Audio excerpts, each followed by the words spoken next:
Hello friends, আজকের ভিডিওতে তোমাদের সবাইকে স্বাগত জানাই। আজকের ভিডিওতে আমরা একটি গল্পের মাধ্যমে অনেক নতুন নতুন ইংরেজি বাক্য শিখে নেব। শুধু তাই নয়, এছাড়াও আমরা শিখব নতুন নতুন ইংলিশ ভোকাবুলারি। আজকের গল্পটি খুবই সুন্দর এবং একটি শিক্ষণীয় গল্প, যার নাম হলো আনহেল্পফুল ফ্রেন্ডস।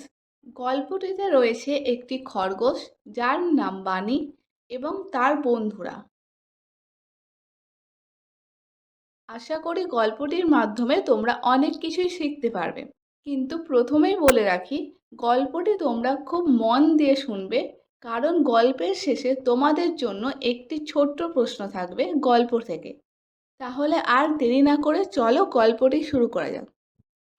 আনহেল্পফুল ফ্রেন্ডস। আনহেল্পফুল মানে অসহায়ক, ফ্রেন্ডস মানে বন্ধুরা। আনহেল্পফুল ফ্রেন্ডস মানে অসহায়ক বন্ধুরা। অসহায়ক মানে যারা সাহায্য করে না। বানি rabbits lived in the forest মানে বানি খরগোশ একটি জঙ্গলের মধ্যে বাস করত। হি হ্যাড মেনি ফ্রেন্ডস, তার অনেক বন্ধু ছিল। হি ওয়াজ প্রাউড অফ হিজ ফ্রেন্ডস, সে তার বন্ধুদের নিয়ে গর্ববোধ করত। প্রাউড মানে গর্ববোধ করা। ওয়ান ডে বানি rabbit here the loud barking of wild dogs মানে একদিন বানি খরগোশ বন্য কুকুরের ঘেউ ঘেউ শুনতে পেল। হি ওয়াজ ভেরি স্কেয়ার্ড, সে খুব ভয় পেয়েছিল। He decided to ask for help, সে ঠিক করেছিল সাহায্য চাওয়ার। ডিসাইডেড মানে ঠিক করেছিল। He quickly went to his friends deer, সে দ্রুত তার বন্ধু হরিণের কাছে গেল। He said, dear friend, some wild dogs are chasing me, সে বলেছিল, প্রিয় বন্ধু, কিছু বন্য কুকুর আমাকে তাড়া করেছে।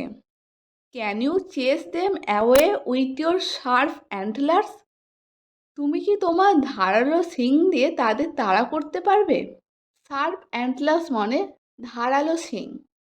The deer said, that is right, I can, হরিণটি বলেছিল, এটা সঠিক, আমি পারবো।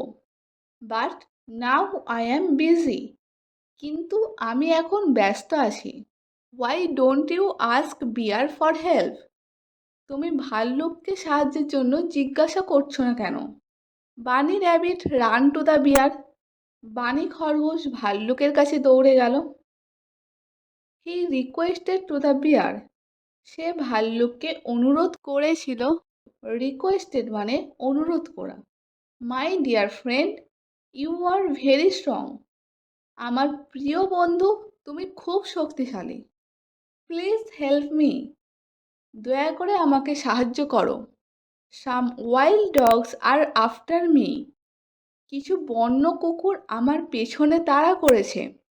প্লিজ চেস দেম অ্যাওয়ে, দয়া করে তুমি তাদের তাড়া করে দাও।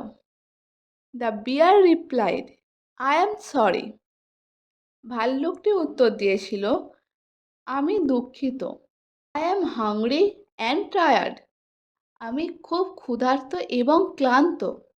I need to find some food, আমাকে কিছু খাবার খুঁজতে হবে।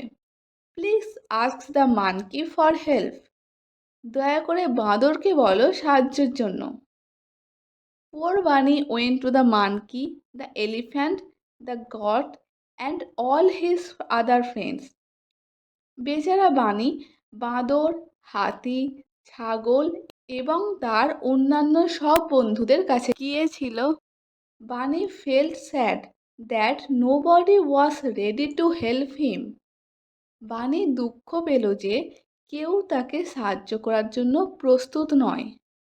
হি understood that he had to think of a way out by himself, সে বুঝতে পেরেছিল যে তাকে নিজেই একটি উপায় বের করতে হবে। আন্ডারস্টুড মানে বুঝতে পারা। হি হাইড আন্ডার এ বাস, সে একটি ঝোপের নিচে লুকিয়ে পড়ল।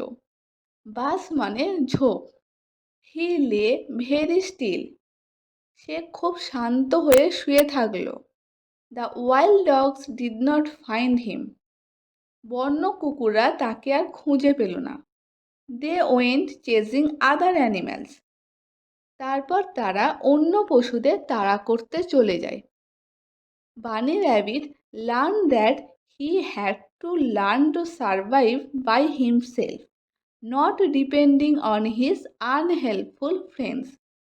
বানি শিখেছিল যে তাকে তার অসহায়ক বন্ধুদের ওপর নির্ভর না করে নিজে থেকে বেঁচে থাকতে শিখতে হবে।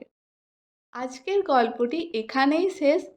এবার তোমাদের প্রশ্ন হলো, এই গল্পটি থেকে আমরা কি শিখতে পারলাম, মানে এই গল্পের মোরাল কি? এটার উত্তর তোমরা কমেন্ট করে আমাকে অবশ্যই জানিও। আর আজকের ভিডিওটি যদি তোমাদের ভালো লেগে থাকে তাহলে ভিডিওটিকে লাইক করে তোমাদের বন্ধুদের সাথেও শেয়ার করে দিও। আর অবশ্যই চ্যানেলটিকে সাবস্ক্রাইব করে দিও।